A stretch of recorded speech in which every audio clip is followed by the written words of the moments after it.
"You're not my real father, and you're not part of this family anymore," Aaron said across the Christmas table, while his wife slid a folder toward me and tapped the signature line with one red fingernail. I had raised that man from the age of 4, paid for his college, put the down payment on the house we were sitting in, and spent 37 years answering whenever he called me Dad. Yet the folder still demanded that I transfer 31% of my company to him and personally guarantee a $900,000 loan.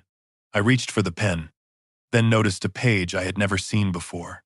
My initials appeared beside a clause allowing Aaron to remove me if 2 doctors declared me mentally unfit. The letters looked right, but I knew I had not written them.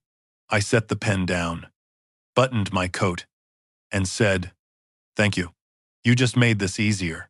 Before I tell you what I canceled the next morning, you need to understand how a father can spend a lifetime building a family and still miss the moment it starts treating him like an obstacle." 3 months earlier, I still believed I was preparing the greatest gift I could leave my son. My name is Thomas Mercer, and at 69 years old, I owned 80% of Mercer Architectural Millwork, a company I had started in a rented garage outside Grand Rapids, Michigan. We built custom wood interiors for hotels, universities, courthouses, and private clubs across the Midwest. I no longer ran the shop floor every day, but every major decision still carried my signature. Aaron owned the remaining 20% and served as company president. I had planned to transfer another 31% to him on January 5th, giving him control while I remained chairman. In my mind, it was not surrender. It was succession. I told myself Aaron had earned it through 18 years in the business. What I did not admit was that I was also trying to settle an older debt, one that had nothing to do with contracts or shares. I had missed too many of his childhood moments while chasing invoices, deadlines, and the next payroll. Giving him the company felt like a way to apologize without having to say the words. I met Aaron when he was 4, 2 years after his biological father disappeared from his life. His mother, Rebecca, had a quiet laugh and a stubborn belief that people could become better if someone expected better from them.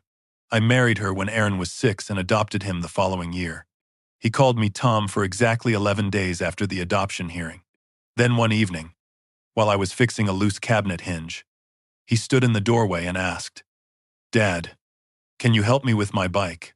I remember turning away so he would not see my face. From that day forward, I never used the word step. He was my son, and I was his father, but I was also a man building a company with 5 employees, no safety net, and a bank officer who called every Friday. I attended the important events when I could, and when I could not, I compensated. New baseball glove, better birthday gift, tuition without loans, a down payment after his wedding. Money became the language I used whenever time had failed me, and Aaron learned to understand it too well. Rebecca saw the problem before I did. You keep rescuing him before he feels the weight of his choices. She told me once after Aaron asked for help covering a failed investment. I promised her I would set limits, then wired the money the next morning.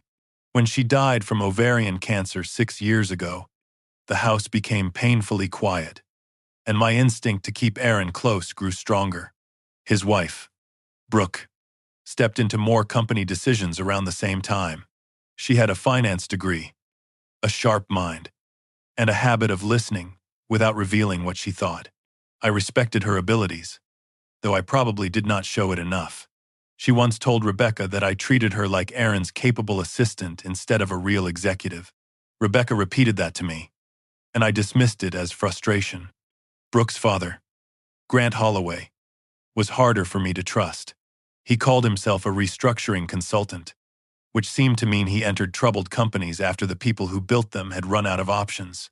Grant spoke often about unlocking trapped value, usually while studying something I owned. In September, Aaron presented his plan to acquire Lakeview Fixtures, a small manufacturing company 40 miles west of us. Lakeview had better automated cutting equipment than we did, and enough factory space to expand our hotel division. Aaron said the owner wanted $1.8 million and would sell quickly because of health problems. The numbers looked aggressive but possible. Grant had helped structure the deal, and called it the move that would transform Mercer Millwork from a regional business into a national supplier. The bank was willing to finance most of the purchase, but Lakeview carried debt, and Mercer Millwork's existing assets were already tied to our operating line. The lender wanted my personal guarantee for $900,000 and additional security. Aaron sat across from me in my office and said, "This is the one decision that proves you trust me to lead." He knew exactly where to press. I agreed in principle, but I insisted that my attorney, Renee Walsh, review every document before I signed. Aaron smiled and thanked me, yet his eyes dropped to the folder as if I had added an obstacle rather than a safeguard. Renee had represented me for 22 years. She was 58, direct without being rude, and unimpressed by family titles when money was involved. After reviewing the first draft, she said the acquisition itself was ordinary, but the speed was not. Grant wanted the transaction completed by January 10th, and the bank documents assumed Aaron would control Mercer Millwork before closing. "They are building the financing around your gift of stock," Renee said. "That means the transfer and the purchase are functionally one transaction, even if they appear in separate folders." I asked whether that was dangerous. She replied, "It is dangerous only if everyone is not telling you the same story." That sentence stayed with me. Over the next few weeks, I began noticing small inconsistencies. Brooke would answer questions about projected revenue but redirect whenever I asked who had appraised Lakeview. Grant sent summaries instead of source documents.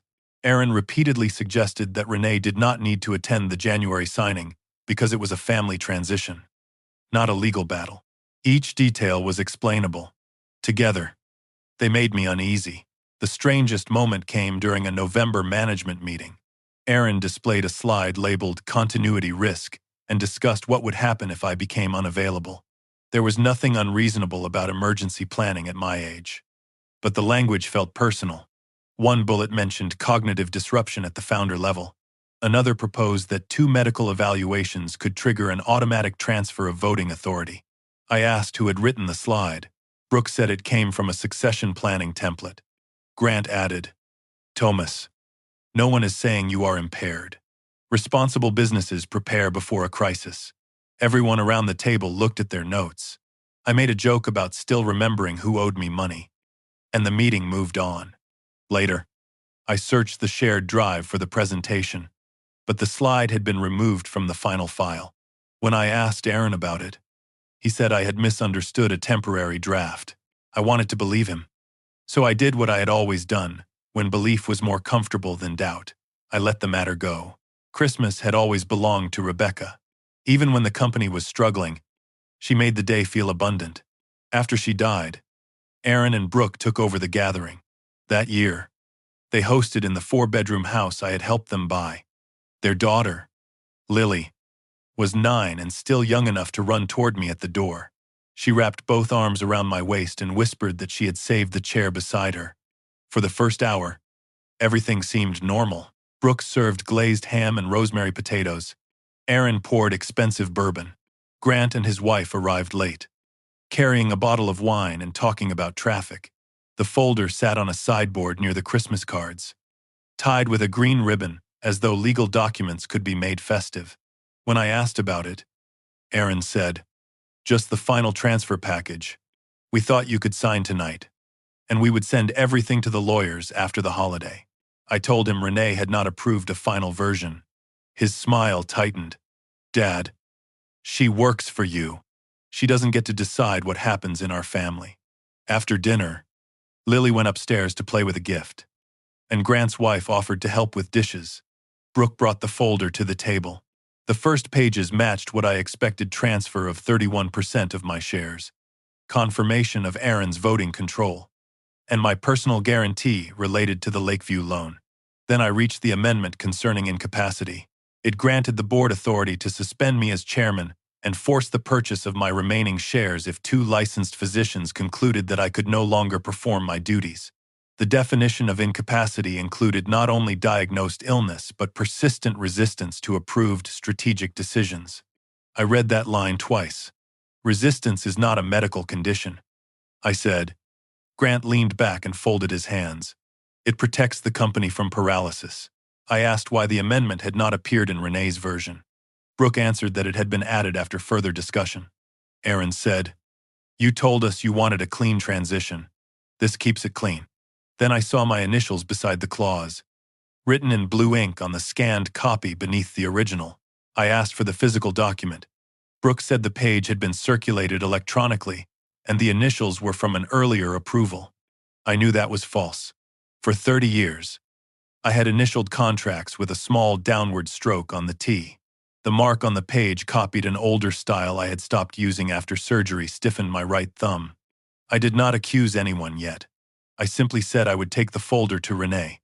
Aaron pushed his chair back. "No. Every time we make progress, you drag in another lawyer, another delay, another reason we are not ready." I told him the company represented the life's work of dozens of people, not a family toy. Brooke's face hardened. "That is exactly the problem. You call everything yours, even when other people have spent years building it." Grant stared at the table, silent, in the careful way of a man who wanted someone else to deliver the blow. I asked Aaron whether he truly believed I was standing in his way. He looked at Brooke before answering, and that glance hurt more than the words that followed. "You are not my real father," he said. The room went still except for the dishwasher running in the kitchen. Aaron swallowed, but he did not stop. "You married my mother. You adopted me because she wanted you to. That does not mean you get to control me for the rest of my life." Brooke placed her hand over his and said, "We have our own family now. You are not real family anymore if every relationship comes with conditions." I felt Rebecca's absence like a pressure in my chest. I could have shouted. I could have reminded them of tuition checks, hospital nights, Little League practices, and the morning I signed adoption papers with shaking hands. Instead, I asked one question. "Do you still expect me to transfer the shares and guarantee the loan?" Aaron answered immediately. "That was a business commitment. You do not get to break your word because you are emotional." Brooke nudged the pen toward me. "Sign tonight, and we can all calm down." That was the moment something inside me became very quiet. I closed the folder and stood. "I will not sign anything tonight." Aaron said I was proving his point. Brooke warned that delaying the Lakeview purchase could cost the company its future. Grant finally spoke, telling me not to make a permanent decision based on temporary hurt. I put on my coat and looked at the three of them. "You have mistaken my patience for dependence," I said, "and you have confused a gift with a debt." Aaron followed me to the front hallway and lowered his voice so Lily would not hear. "If you walk out, do not expect to come back and act like nothing happened." I opened the door. Snow was falling across the driveway, covering my tire tracks almost as quickly as I made them. I drove home without turning on the radio. At a red light, my hands began to shake.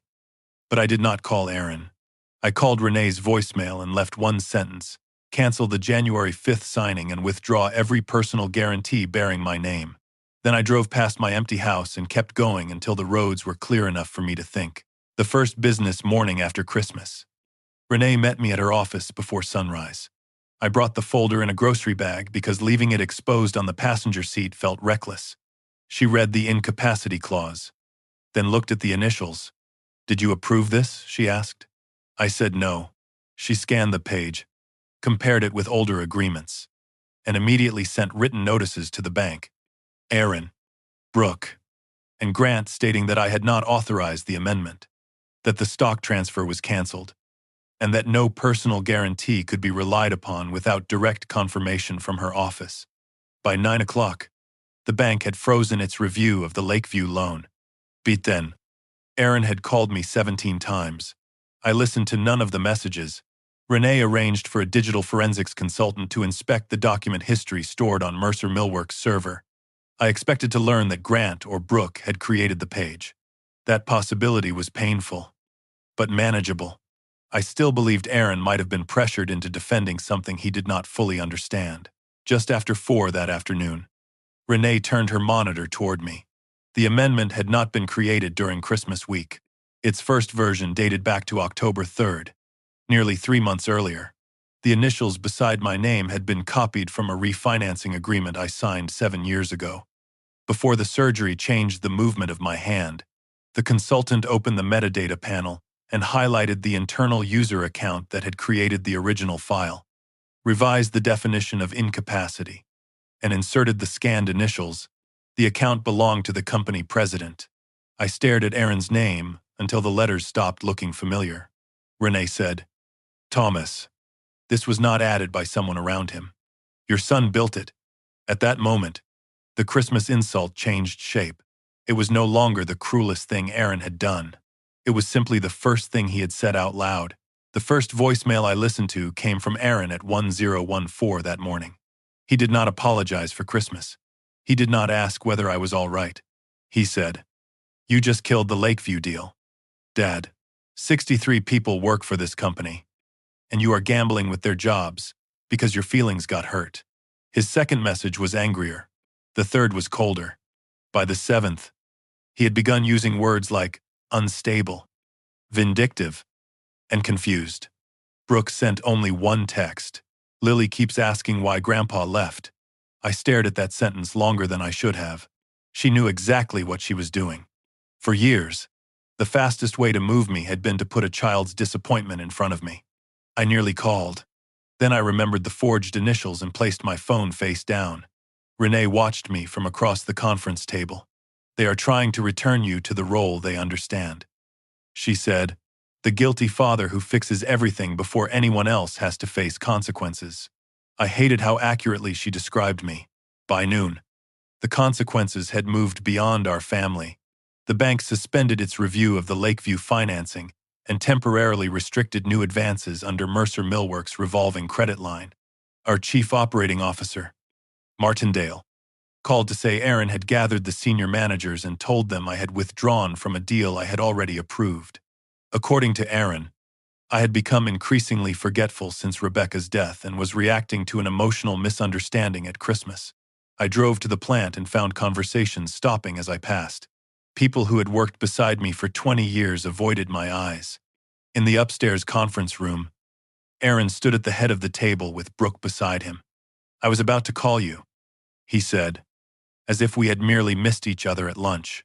I asked everyone except Aaron and Brooke to leave. When the door closed, I placed a copy of the disputed amendment on the table. "Did you create this?" I asked. Aaron did not look at the page. He looked at me and said, "You are making this much bigger than it is." Brooke answered before he could say more.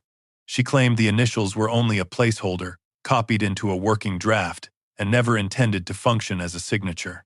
She said the clause had been prepared as part of a responsible continuity plan, because I had refused for years to establish clear procedures. "You forget conversations," she said. "You change your mind, and everyone else has to absorb the damage." I asked her to name one conversation I had forgotten. She glanced at Aaron. He said I had agreed to the transfer, the guarantee, and the Lakeview acquisition. I agreed to review them. I replied, "That is not the same as signing whatever you put in front of me." Aaron stepped closer to the table. "You promised me control. You have been promising it for 10 years. I told him a promise of succession was not permission to manufacture my approval. His jaw tightened.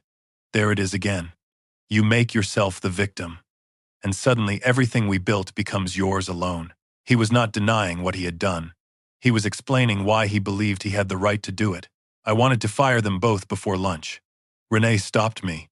She reminded me that Aaron was president under an employment agreement. Brooke controlled several essential financial systems, and an abrupt removal could be framed as retaliation by an aging founder who had lost judgment. More importantly, Aaron had spent years building direct relationships with our largest customers. If he walked, some might follow. "You have the voting power," Renee said, "but power used carelessly can destroy the asset you are trying to protect." So I did something that felt unnatural. I did not raise my voice, suspend anyone, or tell the staff what had happened at Christmas. I issued a written notice requiring dual authorization for major expenditures, restricted Brooke's ability to move funds without a second executive approval, and ordered an independent review of every transaction connected to Lakeview and Grant Holloway's firm. Aaron called it a hostile takeover of his own leadership. I replied that a founder examining his own company was not a takeover. It was oversight. something I should have exercised sooner. That afternoon, I met with the bank's senior commercial officer, Melissa Crane.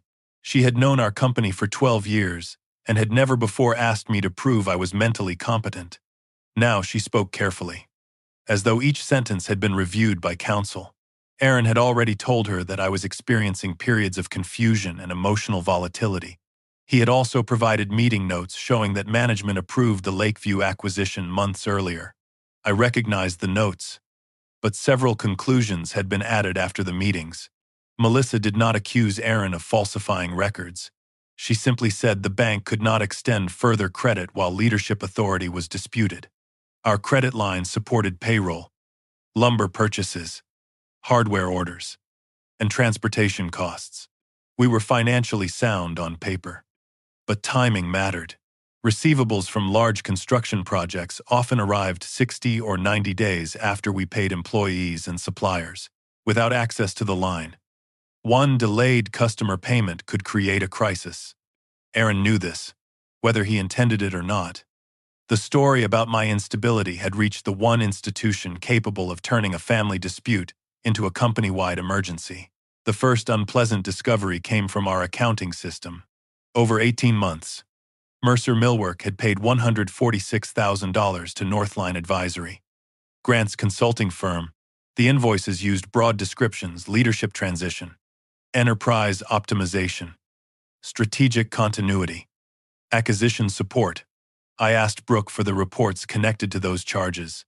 She produced 3 short presentations totaling 27 pages, most of which contained information copied from our own financial statements.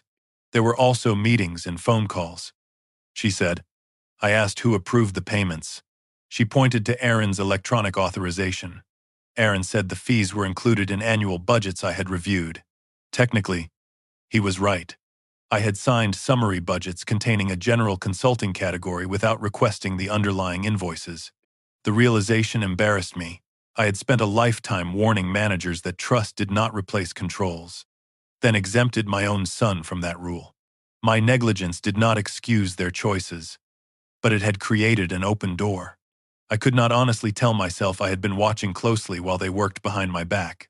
That evening, Brooke sent me a photograph of Lily sitting beside the Christmas tree in new red pajamas, holding the model train I had given her. The message said, "She thinks she did something wrong." I wrote 3 different replies and deleted each one. In the first, I accused Brooke of using her daughter as leverage. In the second, I apologized for leaving. In the third, I offered to pick Lily up for breakfast. Every response would have allowed Brooke to redirect the argument away from forged documents and toward my behavior at Christmas. I finally wrote, "Please tell Lily I love her and that none of this is her fault. I will speak with her when her parents decide that can happen without conditions." Brooke replied, "You are the one creating conditions." I placed the phone in a drawer. That night, I slept in the guest room because Rebecca's side of our bed felt too empty. I kept hearing Aaron say that I had only adopted him because his mother wanted me to.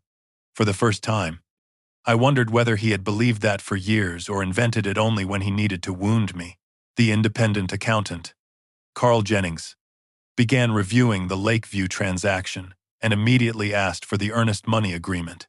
Aaron had placed $250,000 into escrow to secure an exclusive negotiation period. Mercer Millwork had supplied $100,000.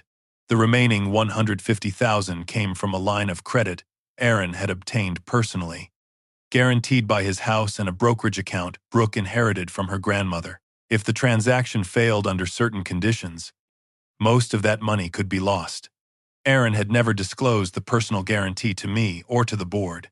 When I confronted him, he said he had needed to show the seller we were serious. "You had already said yes," he insisted. I asked why he risked his family's home before the bank completed due diligence. His face changed then. For one moment, the anger gave way to fear. "Because every time I wait for you to be comfortable, the opportunity disappears," he said. It was the first honest answer he had given me, though it still avoided the central question of why he had falsified my initials. The next morning, one of our oldest customers, called Fairmont Educational Group, had awarded us a $4 million contract to supply wood interiors for 3 new campus buildings. Their project director had heard that our leadership was in transition and wanted written assurance that we could complete the work. I gave him the assurance, but he requested updated financial statements and succession documents. By afternoon, another customer delayed a purchase order. Rumors moved faster than facts, and Aaron's title gave his version credibility. He was telling people that I had become erratic, while I remained silent to protect the company from scandal. My silence began to look like confirmation. Martin urged me to hold an all-hands meeting and explain everything. Renee advised against discussing mechanical forgery before the forensic review was complete. I chose caution, but it cost me. Employees began asking whether the plant would be sold. 2 supervisors postponed equipment orders. A supplier shortened our payment terms from 45 days to 30. Each response was rational, and together they tightened around us like a belt. I started arriving at the plant before 6 every morning, not to interfere with operations, but to observe. I watched who entered Brooke's office, which managers Aaron called privately, and what documents disappeared from shared folders. I asked our information technology director to preserve email archives and restrict deletion without notifying Aaron or Brooke. I reviewed leases, loan agreements, insurance policies, and ownership records. That work led to the first advantage I had not anticipated. The company operated from a 14-acre property containing the main plant, 2 warehouses, and administrative offices. Aaron had assumed those assets belonged to Mercer Millwork and could support the Lakeview financing once he controlled the company. They did not. 15 years earlier, at Renee's recommendation, I had placed the land and buildings in Mercer Property Holdings, an LLC owned entirely by me. Mercer Millwork paid rent under a long-term lease, but it could not mortgage the property. Grant had either overlooked that detail or believed I would sign a separate pledge without reading it. For the first time since Christmas, I felt the ground beneath me hold. I did not tell Aaron what I had found. Instead, I asked Carl to trace every document connected to the proposed collateral package. A draft security agreement referenced all real property utilized in company operations. Language broad enough to create confusion, even if it could not legally transfer assets the company did not own. Brooke had forwarded that draft to Grant with a note saying, "Thomas rarely reads the schedules if the summary looks standard." Reading those words hurt differently from Aaron's insult. Brooke's assessment was cruel, but it was based on experience. I had often skimmed schedules because I trusted the people preparing them. Trust had become part of their plan. When I asked Brooke whether any property outside Mercer Millwork had been offered to the bank, she said no. Her answer was technically narrow and intentionally misleading. She had not offered it yet. She had prepared the path for me to offer it unknowingly. I left her office without revealing what I knew. Anger would have warned her. Silence encouraged carelessness. On New Year's Eve, Aaron came to my house alone. He stood in the doorway holding no folder and no gift, just the expression of a man who had not slept. I let him in. We sat in the living room beneath the photograph of Rebecca taken on our 25th anniversary. He looked at it before saying, "Mom would hate this." I told him not to use her as a witness when she could not answer. He flinched. Then he said the Lakeview deal could still be saved if I restored the guarantee and stopped the investigation. He admitted the incapacity clause had gone too far, but insisted it was never meant to hurt me. It was protection. He said, "You cannot see what everyone else sees." You refuse to let go. I asked whether he had copied my initials. He stared into the fireplace. It was a draft. I repeated the question. He stood and said, "You are willing to ruin all of us just to hear me confess to something you have already decided." He left without answering, which was an answer of its own. 2 days later, the forensic consultant recovered a deleted email archive from Aaron's executive account. The messages were not dramatic at first. They discussed meeting schedules, medical review language, board procedures, and the timing of my share transfer. Then Renee found a thread dated October 9th. Aaron had written to Grant once, "Dad signs over control. How quickly can we get him off the board if he starts blocking Lakeview?" Grant replied that the incapacity amendment would create a path, but they needed documentation showing a pattern of confusion, resistance, and emotional decision-making. Another message from Aaron asked whether my grief after Rebecca's death could support the record. Grant answered, "It does not have to prove illness. It only has to make the bank and the directors uncomfortable enough to prefer certainty." I read the exchange twice before I noticed Brooke had been copied on every message. This was not one impulsive act. It was a campaign designed to turn my age, grief, and caution into evidence against me. The final message in the thread had been sent 3 days before Christmas. Grant told Aaron to keep the holiday signing informal because lawyers would complicate the emotional advantage. Aaron replied, "He will sign. He always gives in when family is involved." That sentence stripped away the last excuse I had been holding for him. He had not lost control at dinner and said something cruel by accident. He had expected the cruelty, the family setting, and my guilt to push my hand toward the page. Renee closed the file and said we now had enough to challenge any attempt to remove me. But as I looked through the glass wall of her office at downtown Grand Rapids preparing for the new year, I understood the deeper danger.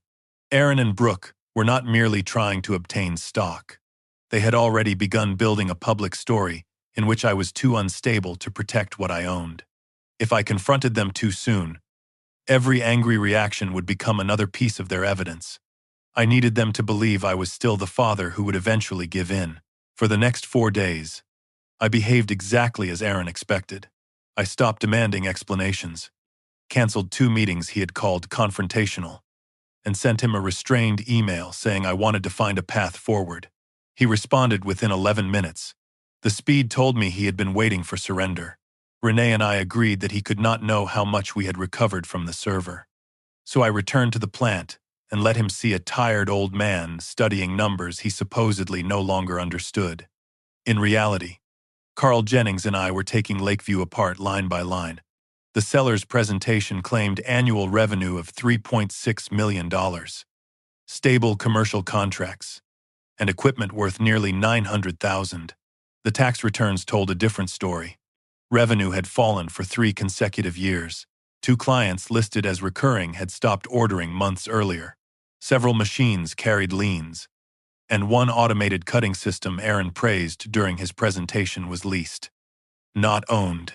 Based on actual cash flow, Carl estimated Lakeview's operating business might be worth between $650,000 and $800,000.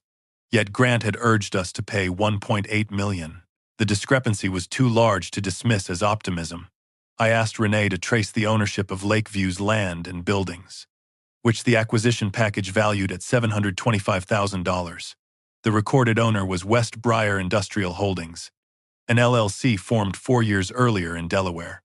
Its public filings listed a registered agent and revealed nothing useful. Renee followed mortgage documents, insurance certificates, and a property tax mailing address until she found a connection to another entity called Meridian Recovery Partners. Meridian's managing member was Grant Holloway's longtime business associate, a man named Everett Sloan, who had worked with Grant on 3 distressed company restructurings. That alone did not prove Grant owned anything. But a financing statement filed in Kent County showed Northline Advisory held a secured interest in Meridian's membership units. Grant had loaned money to the company that owned Lakeview's property.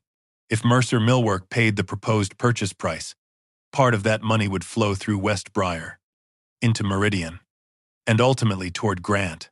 He was not an outside consultant recommending an acquisition. He was a creditor trying to get himself repaid. Renee found the next piece in a set of loan documents Aaron had uploaded but never placed in the official transaction folder. Grant had advanced $400,000 to Meridian 18 months earlier. The loan was already in default. Interest and penalties had pushed the balance above $520,000. If Mercer bought Lakeview, West Briar would sell the property at a value nearly double the county assessment. Meridian would satisfy Grant's secured loan, and Northline would collect an additional advisory fee from us. Grant stood to recover money from both sides of a transaction he had presented as independent advice. I sat in Renee's office reading the numbers and felt something colder than anger. He is using my company to rescue his own failed investment, I said. Renee nodded but warned me that proving an undisclosed interest was not the same as proving fraud. We need to know what Aaron and Brooke understood, she said. Grant may have given them only enough truth to secure their cooperation. I wanted to believe that. A father can continue searching for innocence long after the evidence has stopped offering it.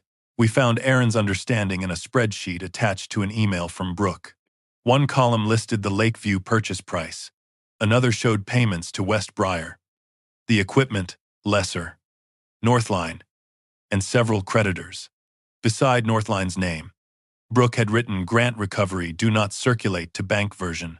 Aaron had replied, "We disclose after control transfer, not before." He clearly knew Grant had money tied to the transaction. What he did not appear to know was how deeply. In another message, Aaron asked why the property valuation was so high. Grant answered that the strategic value justified the premium and that any difference would be recovered through future expansion. Aaron wrote back, "Dad will never accept the conflict if he sees the structure." Grant replied, "Then he should not see the structure until he no longer has veto power." Aaron's final response was only 2 words, "Understood." I closed the email and sat without speaking. My son had not been tricked into hiding Grant's interest. He had agreed to conceal it because my informed consent stood between him and control. Brooke's role was harder to understand. Her emails showed she knew Lakeview's revenue had declined and knew Grant was owed money. But she repeatedly questioned his projections. In one message, she warned Aaron that the acquisition could bury Mercer under debt if the campus contracts slow down.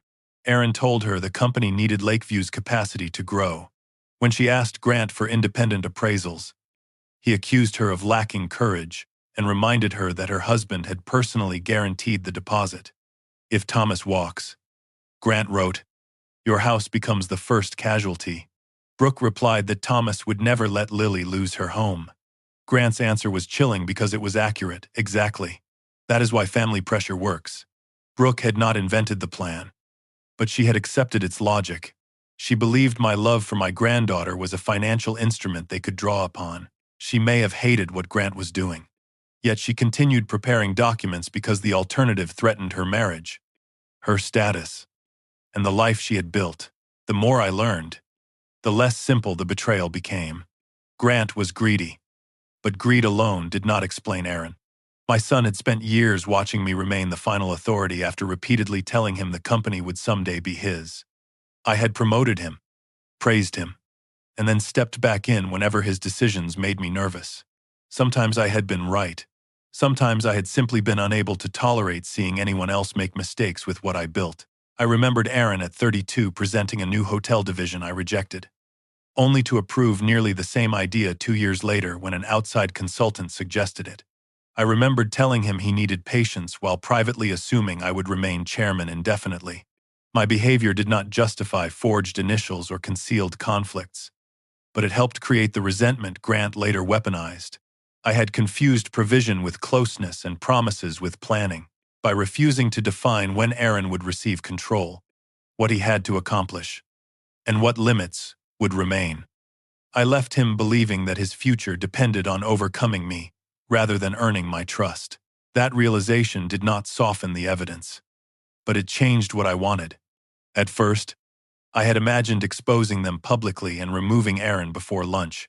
Now I understood that humiliation would confirm the story he already told himself, that I would destroy him rather than release power. I needed to protect the company without turning revenge into the only purpose. Renee and I designed a different approach. I would tell Aaron I was prepared to reconsider the stock transfer if the Lakeview transaction could survive full disclosure. He would have to provide the bank with every ownership connection, submit a new independent valuation, and present the acquisition to an advisory committee that included no family members. If he and Grant refused, the refusal itself would reveal their intentions. If they accepted, they would have to confirm facts they had tried to hide.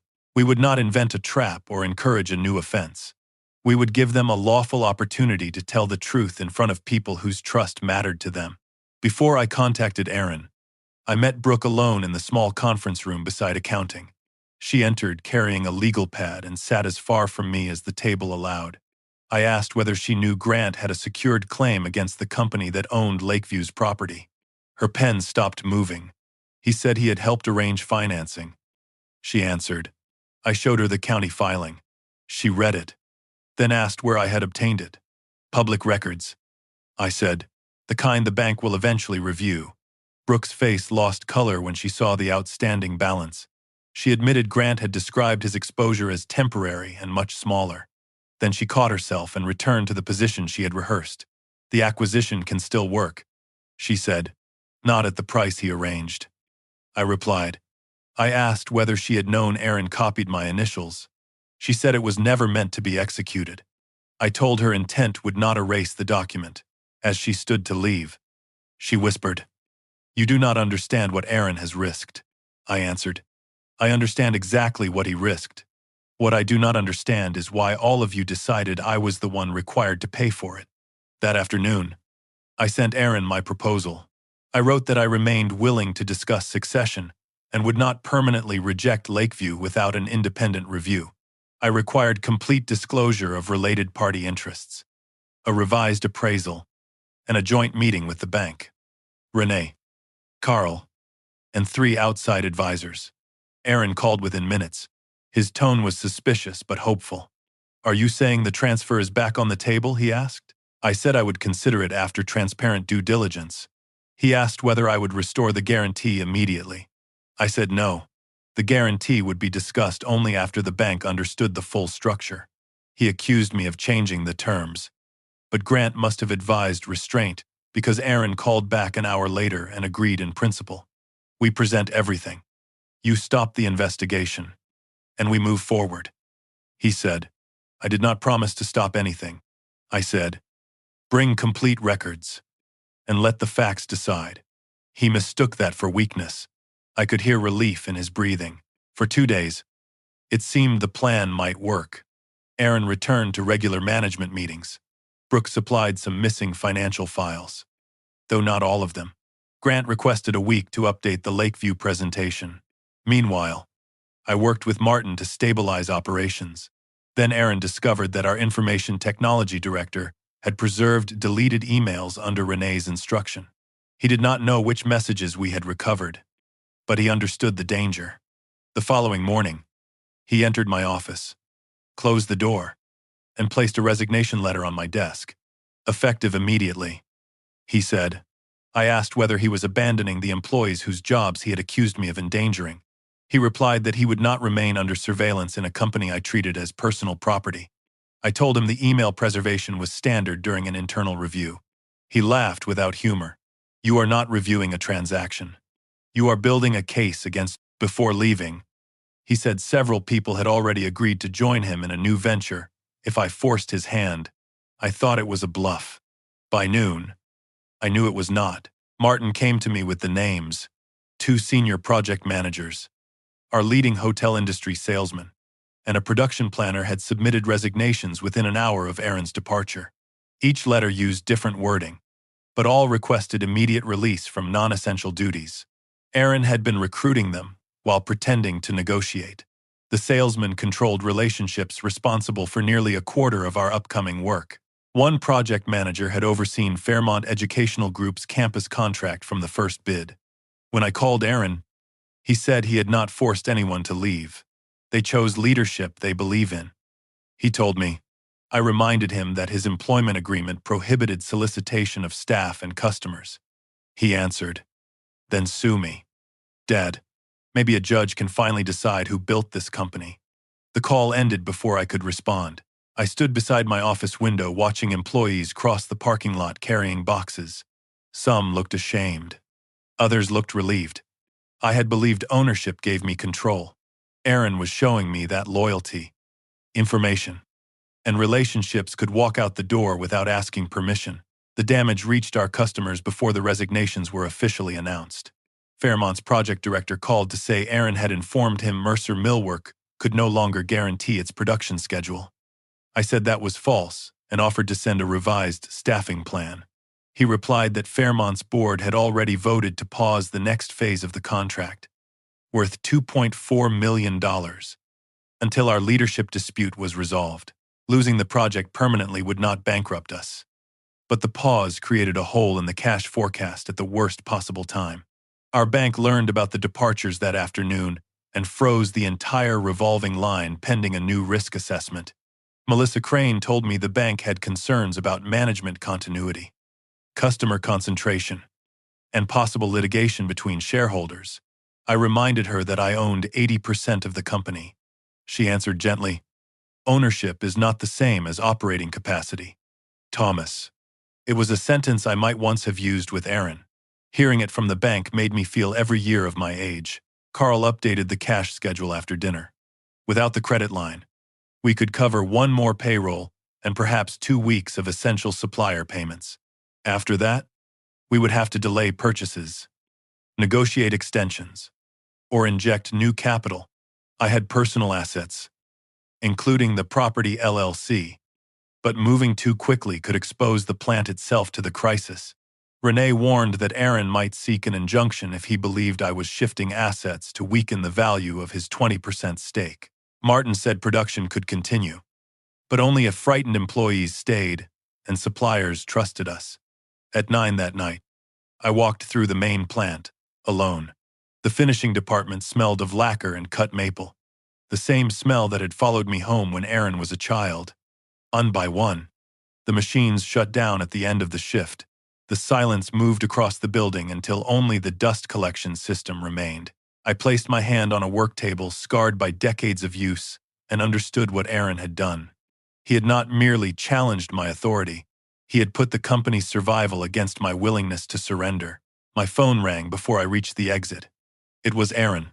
He said Fairmont would reconsider if he returned as president with full authority. The managers who had resigned would come back too. In exchange, he wanted the investigations ended, the stock transfer restored, and a binding commitment that I would step down as chairman after the Lakeview closing. "This can all stop tonight," he said. I asked whether Grant was listening. There was a pause. Then Aaron answered, "That does not matter." I looked across the darkened shop at the framed photograph of our first 5 employees. "It matters to me," I said. Aaron's voice hardened. "Then explain to 63 families why your pride cost them their jobs." He ended the call. For several minutes, I stood alone with the phone in my hand. I had uncovered the truth about Lakeview and finally understood the scheme. But truth had not protected a single paycheck. Aaron had taken the customers, the managers, and the bank's confidence, then offered to return them in exchange for everything he wanted. For the first time since Christmas, I was no longer pretending to be cornered. I truly was. I did not answer Aaron's ultimatum that night. Instead, I drove to Renee's office, where Carl Jennings and Martin Dale were already waiting around a table covered with cash forecasts, customer schedules, and property records. Martin looked exhausted. Carl looked worried. Renee looked exactly as she always did when circumstances became dangerous, calm enough to make panic feel embarrassing. I told them Aaron believed the company would fail unless I restored him to power. Renee asked the only question that mattered. "Is he right?" Martin said we could replace the managers eventually, but not before the next payroll. Carl pointed to the property records we had reviewed earlier. Mercer Property Holdings owned the plant, warehouses, and 14 acres without a mortgage. If the LLC pledged only a limited portion of the property's value, we could obtain temporary financing without giving Mercer Millwork permanent access to the real estate. It would not solve our leadership crisis, but it could buy 8 weeks. 8 weeks was not victory. It was enough time to stop negotiating with a knife against my throat. The next morning, I met with a regional lender that had financed one of our warehouse expansions years earlier. I showed them the property appraisals, rent history, insurance coverage, and Mercer Millworks receivables. I did not pretend the business was stable. I explained the customer pause, the executive departures, and the shareholder dispute in plain language. The lender offered a temporary credit facility secured by Mercer Property Holdings, limited to payroll and essential operating expenses. The interest rate was unpleasant, and the legal fees made me wince. But the agreement contained no stock transfer, no Lakeview acquisition, and no claim against my home. By late afternoon, we had enough liquidity to meet payroll for 8 weeks. I stood in the bank parking lot holding the signed commitment and felt no triumph. I had protected jobs by risking property I had spent decades building. Aaron had forced that choice. But I had created the conditions that made the company vulnerable to one man's departure. I signed because responsibility did not disappear, simply because betrayal had caused the emergency. With the immediate cash threat contained, I called Fairmont's project director. I did not blame Aaron or promise that everything would return to normal. I acknowledged that our senior project manager had resigned, presented a replacement team led by Martin, and offered weekly production reports until confidence was restored. I also agreed to divide the paused contract into smaller milestones, allowing Fairmont to stop work if we missed a delivery. The arrangement reduced our profit and placed more risk on us, but it showed that Mercer Millwork could function without family assurances. 2 days later, Fairmont released 1/3 of the suspended work. It was not the full $2.4 million phase, but it kept our finishing department active and restored enough credibility for a supplier to return us to 45-day terms. I gathered the employees on the plant floor and told them only what they needed to know. Payroll was secure, production would continue, and no one would be asked to choose between members of my family. Some faces relaxed, others remained doubtful. Trust, I was learning, returned in installments smaller than the amounts required to lose it. Once I knew the company could survive for several weeks, I called Aaron. I told him I had secured payroll and that his demand for immediate control was no longer tied to the employees' survival. He was silent for a moment, then said, "So you mortgaged the plant rather than trust me?" I corrected him. The company did not own the plant, and I had arranged limited financing through the property LLC. His silence changed. Until that moment, he had assumed Mercer Millwork controlled the real estate. Grant had assumed it too. I could almost hear them recalculating. I then offered Aaron a temporary role as an outside transition advisor. He could return to help stabilize Fairmont and other customer relationships, but he would have no authority over banking, personnel, acquisition, or legal records. In exchange, I would proceed with the independent Lakeview review and discuss succession at a formal meeting. Aaron asked whether the 31% transfer remained possible. I said, "Possible is not promised." He agreed anyway. He believed the financing had only delayed my defeat. Aaron returned to the plant on Monday, wearing the same navy suit he had worn during his resignation. Some employees greeted him warmly. Others avoided him. He entered my office without knocking and placed a proposed advisory agreement on my desk. Grant had drafted it to restore nearly all of Aaron's former authority under different language. I crossed out every operational power, signed the narrow version Renee had prepared, and handed it back. "You can advise," I said. "You cannot commit the company." He smiled as though indulging an unreasonable old man. During the next week, he helped reassure 2 hotel clients and persuaded one of the project managers to return temporarily. I gave him credit in front of the staff. That surprised him. He expected punishment because punishment would justify his rebellion.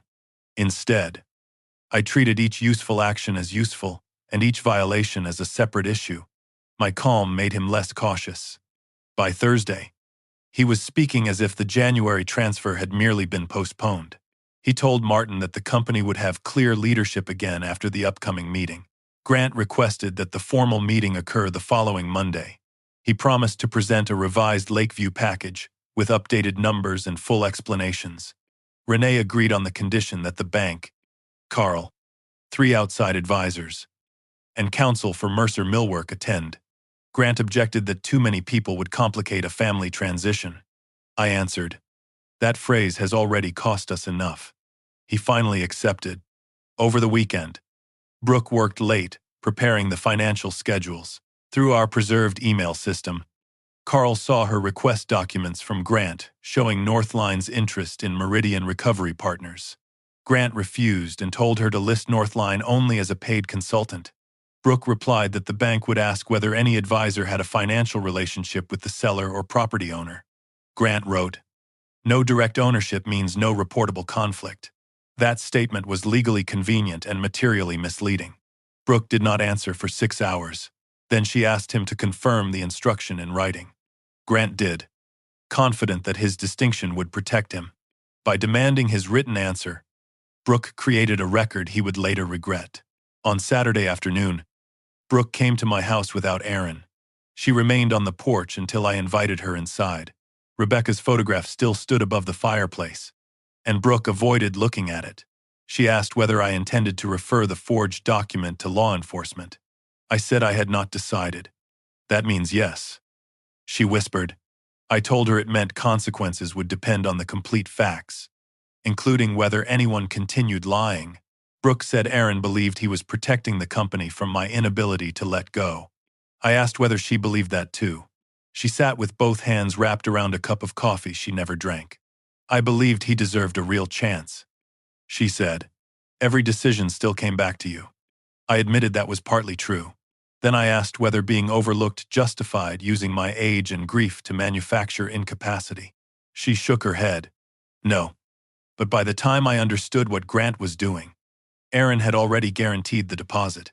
Fear had not made her innocent. It had made retreat more expensive than betrayal. Before leaving, Brooke asked whether Lily could see me. I said I would never refuse my granddaughter, but I would not discuss the business through her or provide money in exchange for access. Brooke looked offended, then ashamed. You think I would do that? She asked. I reminded her of the Christmas photograph and the message about Lily blaming herself. She lowered her eyes. I was angry.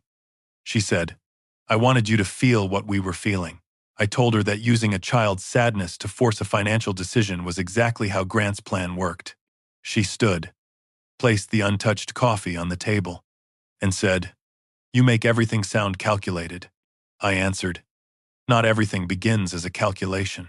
Some things become one when people keep using them after they know what they do. At the door, she told me Grant wanted her to sign a statement declaring that no undisclosed related party interest existed in the Lakeview transaction. I asked whether she planned to sign it. She said nothing. But her silence was no longer the silence of agreement. Grant struck back the next morning.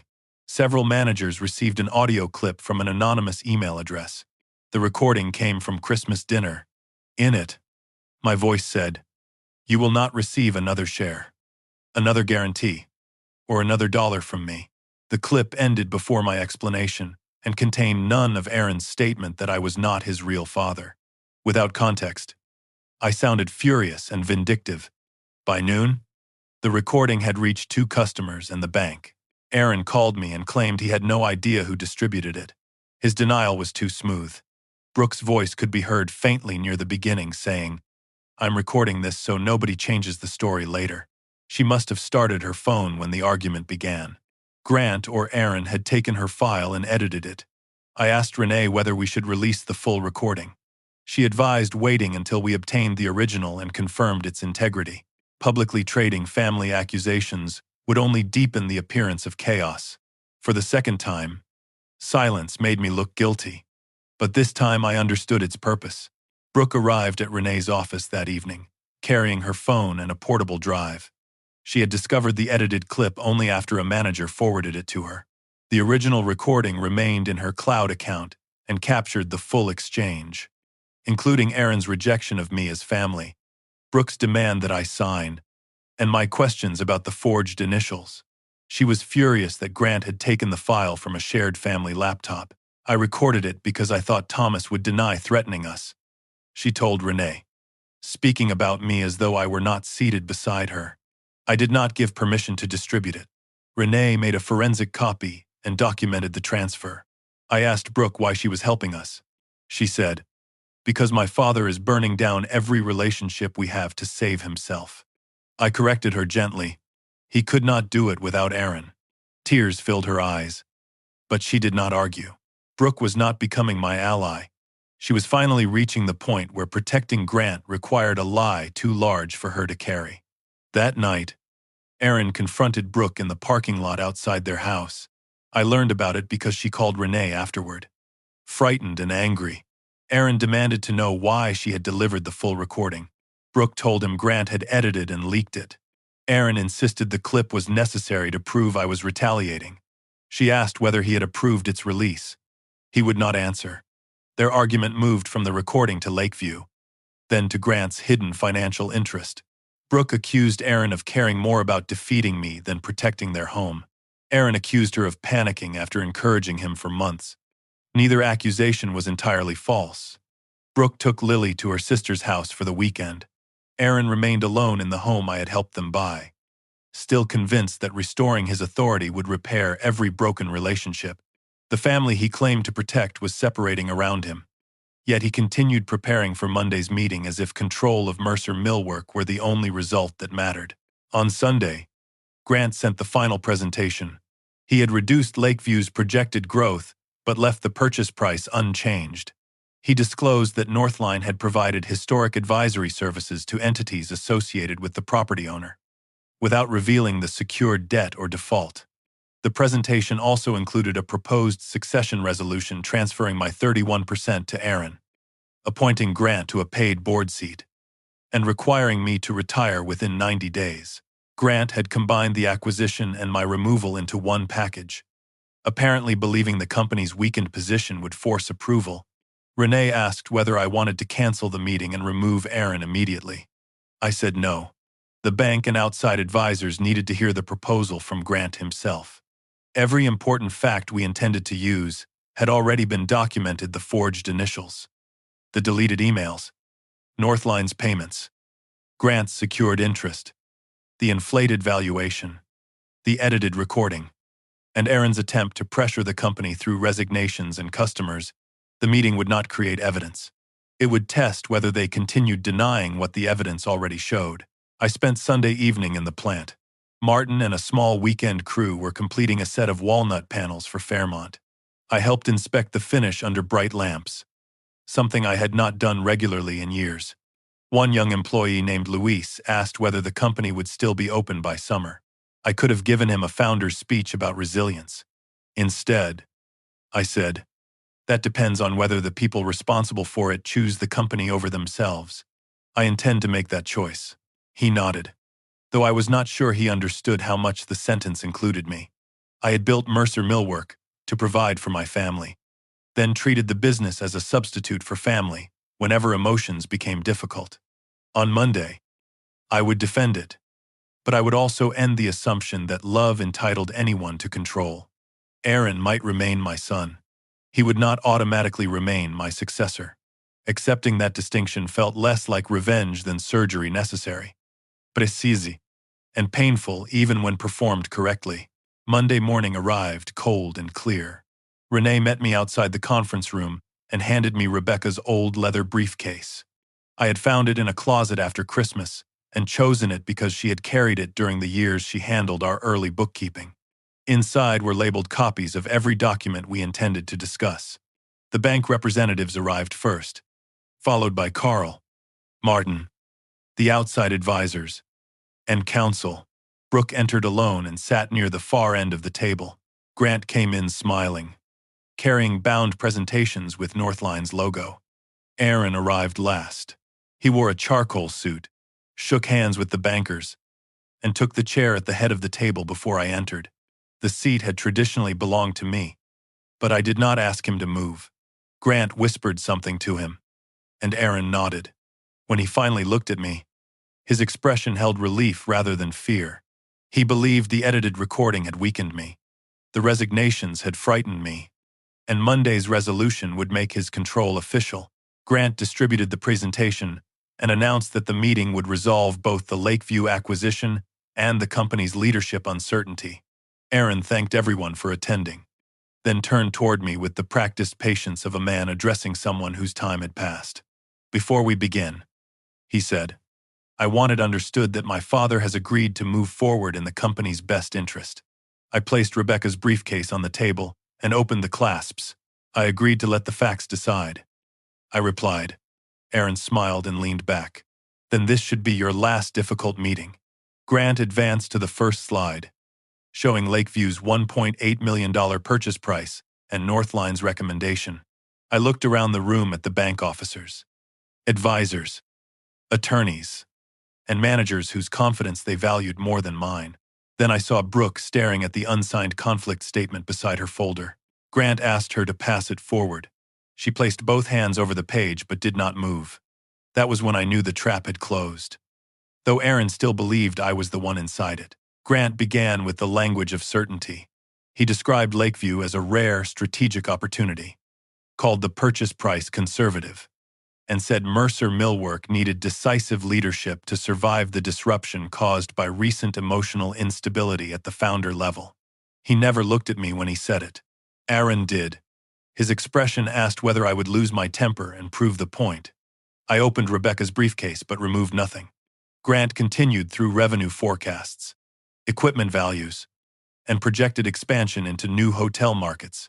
When he reached the ownership slide, he identified West Briar Industrial Holdings as an independent property company and Northline Advisory as an outside consultant, with no direct ownership in the seller. Melissa Crane from the bank raised her hand. Does Northline, Mr. Holloway, or any related entity, have a creditor interest in West Briar? Meridian Recovery Partners, or Lakeview? Grant answered smoothly. No reportable ownership interest. It was not the question she had asked. I saw Renee write the exact words on her legal pad. Grant then advanced to the succession proposal. The slide stated that I would transfer 31% of Mercer Millwork to Aaron immediately, remain chairman for no more than 90 days, and appoint Grant to the board as an independent restructuring advisor. In exchange, Aaron would return permanently as president. The managers who had resigned would be invited back, and Northline would help restore bank confidence. Aaron spoke next. He said the company could not recover while control remained uncertain, and that my earlier promise to transfer shares had created reasonable reliance among employees, customers, and lenders. This is not about taking anything from Thomas, he said. It is about completing the transition he already chose. I asked whether he still considered the stock a gift or a business obligation. He shifted in his chair. It became an obligation when other people made decisions based on it. I asked whether that obligation existed even after he told me I was no longer family. Aaron glanced toward the bankers. That private argument has nothing to do with governance. I nodded. Good. Then we can discuss governance without hiding behind family. I removed the first document from the briefcase and passed copies around the table. It was the disputed incapacity amendment, followed by the forensic report showing that my initials had been copied from a 7-year-old refinancing agreement. The report identified Aaron's executive account as the source of the original file and documented each revision to the definition of incapacity. Grant said metadata could be misunderstood. Aaron called the initials a placeholder in a working draft. Renee asked why a placeholder had been placed beside language designed to remove a voting shareholder. Aaron replied that no one had intended to execute the page without my approval. I then distributed the October emails discussing how quickly I could be removed after the transfer and whether grief over Rebecca's death could help create a record of confusion. Aaron read the first page and stopped. Grant tried to characterize the exchange as contingency planning. Melissa read his sentence aloud. It does not have to prove illness. It only has to make the bank and the directors uncomfortable enough to prefer certainty. No one in the room needed Renee to explain what those words meant. Martin looked at Aaron as though seeing him for the first time. One outside advisor, a retired manufacturing executive named Helen Ward, asked whether Aaron had authorized employees to document my supposed memory failures. Aaron denied giving formal instructions. I handed her 3 internal notes recovered from the succession folder. One described my refusal to approve Lakeview as possible cognitive rigidity. Another labeled my request for an independent appraisal as inconsistent judgment. The third cited my decision to consult Renee before signing as evidence that I had become overly suspicious. Each note converted ordinary oversight into a symptom. Aaron said Grant had prepared the language. Grant responded that management had supplied the observations. They began separating themselves from each other in small, careful steps. I watched without satisfaction. For months, they had presented a united front because unity made their story seem credible. Evidence did not merely challenge the story. It forced each man to decide how much of the other he was willing to carry. I moved next to the Northline payments. Carl distributed a schedule showing $146,000 in consulting fees over 18 months, supported by only 3 short presentations and no measurable deliverables. Grant said much of his work had occurred through confidential strategic conversations. Carl asked for calendars, call records, or written analyses. Grant claimed privilege and proprietary methods. Then Renee provided the public filings connecting Northline's secured interest to Meridian Recovery Partners. which controlled the company owning Lakeview's property. The outstanding loan balance, including default interest, exceeded $520,000. Grant's face remained composed, but the color left his ears. Melissa asked again whether Northline would benefit financially if Mercer purchased Lakeview. This time, Grant said the acquisition could indirectly improve several creditors' positions, which was normal in distressed transactions.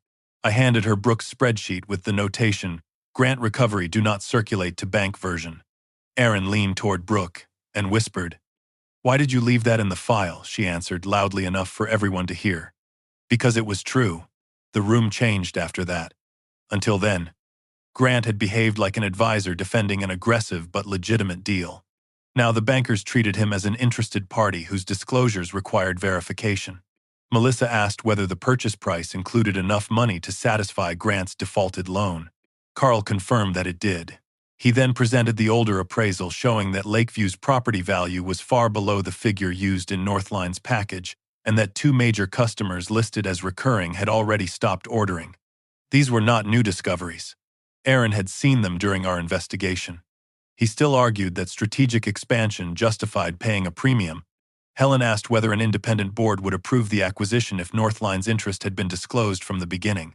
Erin did not answer. Grant said opportunities often looked unattractive before strong leadership unlocked them. I replied, "Then you should have been willing to show every number before asking me to guarantee $900,000. For the first time that morning, Grant looked directly at me.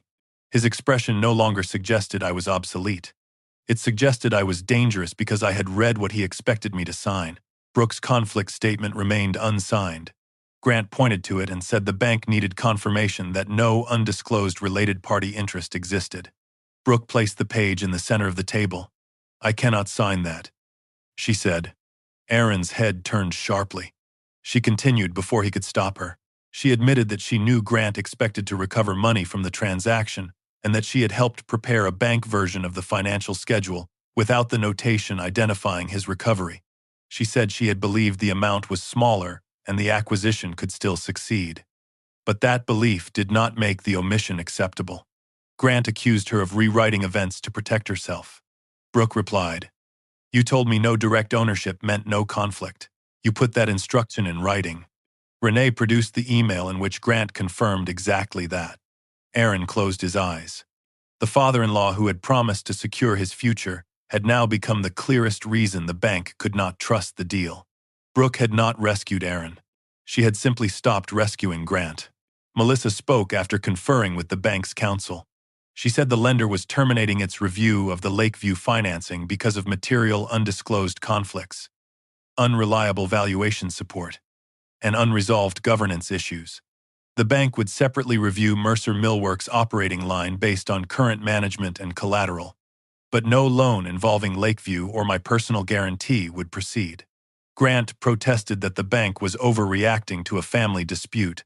Melissa answered, "The bank is reacting to concealed creditor interests and altered approval documents." Her words ended the deal more effectively than any speech I could have made. Grant's $520,000 recovery disappeared with it. His proposed board seat disappeared too. He gathered his presentation as though leaving quickly might preserve dignity. Renee informed him that Northline's invoices and communications would remain under review and that he should retain all records. Grant looked at Erin, perhaps expecting support. Erin stared at the table. The partnership that had nearly taken my company apart ended without loyalty from either side. I turned to Erin next. "The Lakeview transaction is rejected," I said. "The 31% transfer is canceled permanently. Your employment as president is terminated for cause. Effective today." Erin stood so suddenly that his chair struck the wall. He accused me of staging the meeting to humiliate him. I reminded him that he had chosen the attendees, the presentation, and the demand for a final decision. "You wanted the bank and the advisors to hear the facts," I said. "They heard them." He said I could not erase 18 years of his work because of one bad judgment. I answered that the decision was not based on one mistake. It was based on forged initials, concealed conflicts, a campaign to label me incompetent, unauthorized contact with customers, and solicitation of employees during a dispute he helped create. Renee then explained the shareholder agreement Aaron had signed when he received his original 20%. Termination for specified misconduct triggered the company's right to purchase his shares at independently appraised fair value, subject to offsets for proven damages. Aaron looked at me as though I had hidden a weapon in a document he had never read. The agreement was not hidden. Renee had reviewed it with him 9 years earlier, and he had been represented by separate counsel. I told him I would not seize his 20% for nothing. Mercer Millwork would obtain an independent valuation, deduct only losses that could be documented and legally attributed to his conduct, and pay the balance over 5 years with interest. The structure protected the company's cash while preventing me from using the crisis to impoverish him. Aaron laughed bitterly. So you get the company and call yourself merciful? I said. I already had control.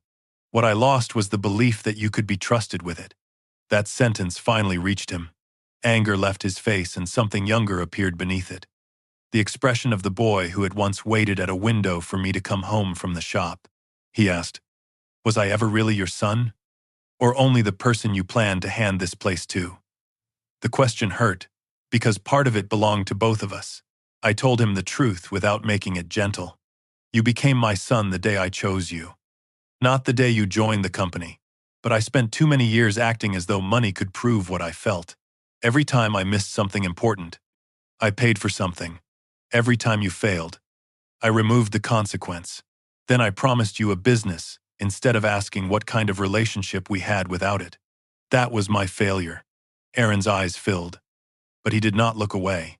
I continued. Your failure was deciding that my guilt made everything I owned yours. You were willing to call me unstable, use your mother's death, risk 63 jobs, and take a deal you knew was compromised. None of that becomes acceptable because I was an imperfect father. Aaron said Grant had convinced him Lakeview would work, and that control was the only way to stop me from blocking every future decision. I replied, Grant found the resentment. He did not put it there. And he did not forge my initials with your account. Brooke asked whether I intended to report the document alteration to prosecutors.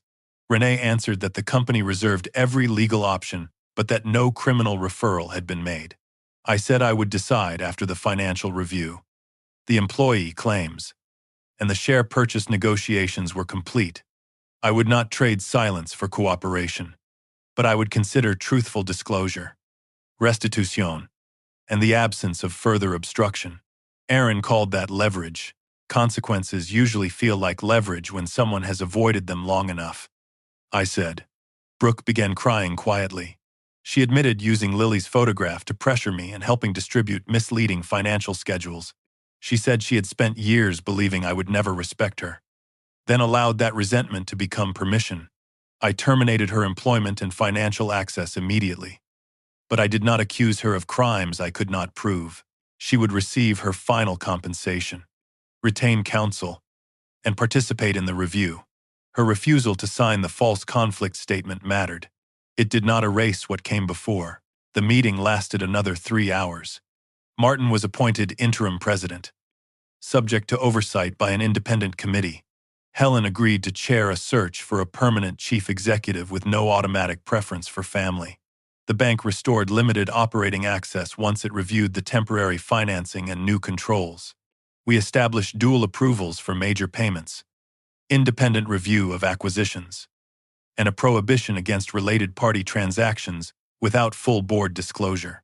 The managers who had resigned were invited to reapply individually, not return as a group under Aaron's conditions. 1 came back, 2 did not. Fairmont eventually restored most of the paused work after 6 weeks of on-time deliveries. The company lost money that quarter, and I had to accept that the damage could not be reversed by exposing the truth. Some employees never regained confidence in us and left. Several customers reduced orders. Protecting Mercer Millwork did not mean restoring it to the exact condition it had occupied before Christmas. Survival was real, but so was the cost. Grant's consequences arrived through ordinary channels rather than dramatic punishment. The Lakeview sale collapsed, leaving Meridian unable to repay Northline's defaulted loan. His consulting relationship with Mercer Millwork ended, and the bank referred the undisclosed conflict to its compliance department. Two clients who learned of the dispute chose not to renew Northline's contracts. Renee negotiated repayment of part of the consulting fees in exchange for resolving our civil claims without prolonged litigation. Grant did not go to prison or lose everything. He lost the reputation for control that mattered most to him and was forced to absorb the failed investment he had tried to place on us. Brooke stopped speaking to him for several months. Aaron blamed him at first, then gradually understood that blaming Grant was another way to avoid his own choices. The distinction mattered to me. I did not need Grant destroyed. I needed his access to my company ended, and his influence exposed to the people he had tried to deceive. The independent valuation of Aaron's 20% took nearly 4 months. After deducting documented losses tied to customer disruption, employee solicitation, and transaction expenses, the company offered a buyout large enough to clear his personal guarantee and leave him with meaningful savings, but far less than the fortune he expected from controlling Mercer Millwork. He accepted after his attorney confirmed the agreement was enforceable. Aaron and Brooke sold the larger house because keeping it would have required them to consume most of the settlement. They moved into a smaller place near Brooke's sister. Their marriage nearly ended, but they entered counseling and stayed together. I saw Lily twice during those months, always in neutral places and never during business discussions.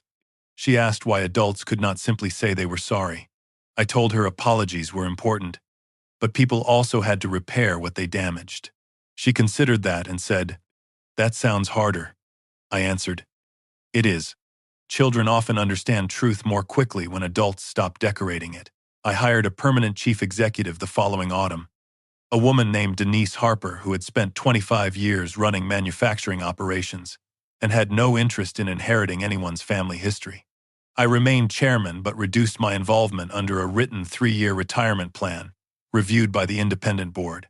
We created a profit-sharing program for long-term managers and clear promotion standards for every leadership role. The company would no longer be treated as a private promise passed from father to son. That decision hurt Aaron when he learned of it, but it also freed both of us from the idea that our relationship could be measured in voting shares. I sold a small portion of the property LLC to reduce the temporary loan and kept the rest under professional management. For the first time in decades, I planned a future that did not require me to remain indispensable. Letting go on my own terms was different from being pushed aside. But I had to admit Aaron had been right about one thing. I should have created that plan years earlier. 11 months after the Christmas dinner, Aaron mailed me a handwritten letter. He did not ask for his job, more money, or a reconsideration of the buyout. He wrote that he had spent most of his life believing the company was proof I loved him and control of it would finally make us equal. When I delayed the transfer, he heard rejection instead of caution.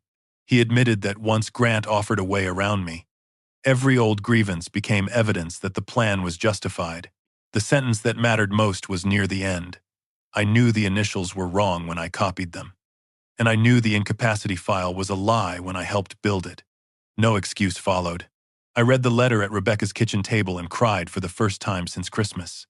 Not because the words fixed anything, but because they were finally his words, unprotected by Brooke, Grant, anger, or strategy.